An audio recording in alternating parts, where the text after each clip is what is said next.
Sifat koligatif larutan.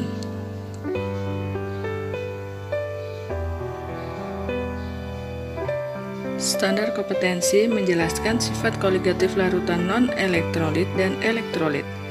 Kompetensi dasar menjelaskan penurunan tekanan uap, kenaikan titik didih, penurunan titik beku, dan tekanan osmosis. Bandingkan antara sifat koligatif larutan non-elektrolit dengan sifat koligatif larutan elektrolit yang konsentrasinya sama berdasarkan data percobaan. Sifat koligatif larutan adalah sifat larutan yang tidak tergantung pada jenis zat terlarut tetapi hanya ditentukan oleh banyaknya zat terlarut atau konsentrasi zat terlarut.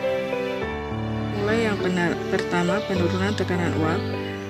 Yang berwarna biru di bawah itu adalah pelarut, sedangkan yang berwarna pink di atas itu adalah zat terlarut. Jika digabung maka menjadi larutan. Penurunan tekanan uap. Pada suatu suhu, zat cair selalu mempunyai tekanan tertentu. Tekanan ini adalah tekanan uap jenuhnya pada suhu tertentu. Penambahan suatu zat ke dalam zat cair menyebabkan penurunan tekanan uapnya. Hal ini disebabkan karena zat terlarut itu mengurangi bagian atau fraksi dari pelarut. Rumus penurunan tekanan uap. Delta P sama dengan P0 dikali XT. Delta P adalah penurunan tekanan uap jenuh pelarut, P0 tekanan uap pelarut murni, XT adalah fraksi mol zat terlarut. Kita masuk contoh soal. Sebanyak 60 gram urea dengan MR sama dengan 60 dilarutkan dalam 72 gram air dengan MR 18. Jika tekanan uap air murni pada 20 derajat Celcius adalah 22,5 mmHg, tentukan penurunan tekanan uap larutan pada suhu tersebut. Delta P sama dengan P0 dikali X terlarut. Ya, X terlarutnya adalah urea. Dicari dulu yang di atas 60 per 60 ya, karena ureanya 60 dibagi MR 60 per ya 60 per 60 ditambah 72 per 18.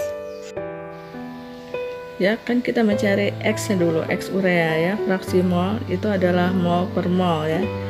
Jadi 60 per 60 per 60 per 60 ditambah 72 per 18, hasilnya 0,2 mol.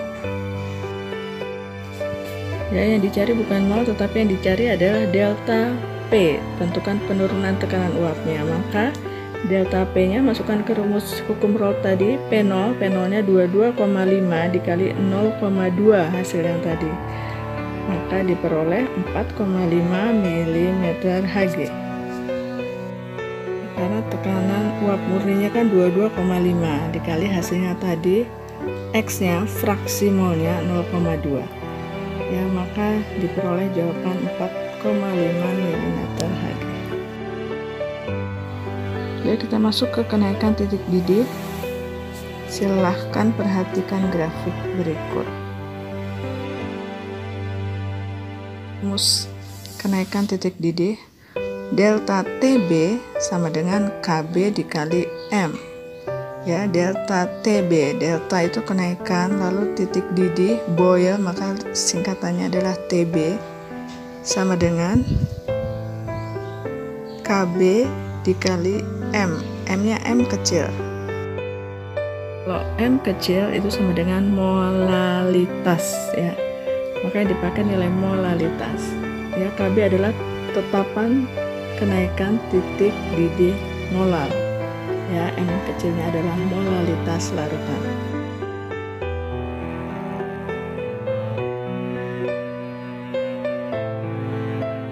Kita masuk contoh soal. Tentukan titik beku dan titik didih 0,54 molar glukosa dalam air. Dalam kurung diketahui ya, di situ KB sama dengan 1,86. Itu karena dalam bahasa Indonesia tetapan KB, B beku ya. Kalau di buku sekarang KF freeze ya, jadi KF sama dengan 1,86. Lalu diketahui juga di situ tertulis KD sama dengan 0,52. KD, D-nya didih ya dalam bahasa Indonesia. Kalau dalam bahasa Inggrisnya adalah boil, didih, jadi KB. Jadi KB sama dengan 0,52. Ya, kita mulai kerjakan dulu yang titik beku. TF sama dengan T dikurangi delta TF. Kita cari delta TF nya memakai rumus yang tadi sama dengan KF dikali M kecil. Jadi 1,86 dikali 0,54 hasilnya 1 derajat Celcius. Lalu air kan membeku pada suhu 0 derajat Celcius, maka 0 derajat Celcius dikurangi 1 derajat Celcius sama dengan min 0 derajat Celcius. Ya, ingat, jadi kalau TF itu hasilnya selalu min ya, karena membeku kan pada suhu di bawah 0 derajat Celcius. Lanjut hitungan yang titik didihnya. Titik didih sama dengan TB sama dengan T dikurangi delta TB. Lalu kita cari delta TB sama dengan KB dikali M kecil, maka sama dengan 0,52 dikali 0,54 sama dengan 0,28 derajat Celcius. Berapa TB-nya? TB-nya adalah 100 derajat Celcius ditambah 0,28 derajat Celcius. Kenapa ditambah 100? Karena air mendidih pada suhu 100 derajat Celcius, maka hasilnya ya 100 ditambah hasil yang tadi. Ya, maka 100 ditambah 0,28 hasilnya adalah 100,28 derajat Celcius. Ya, ingat kalau titik didih itu hasilnya selalu di atas 100 derajat Celcius. Kita lanjutkan pada video selanjutnya.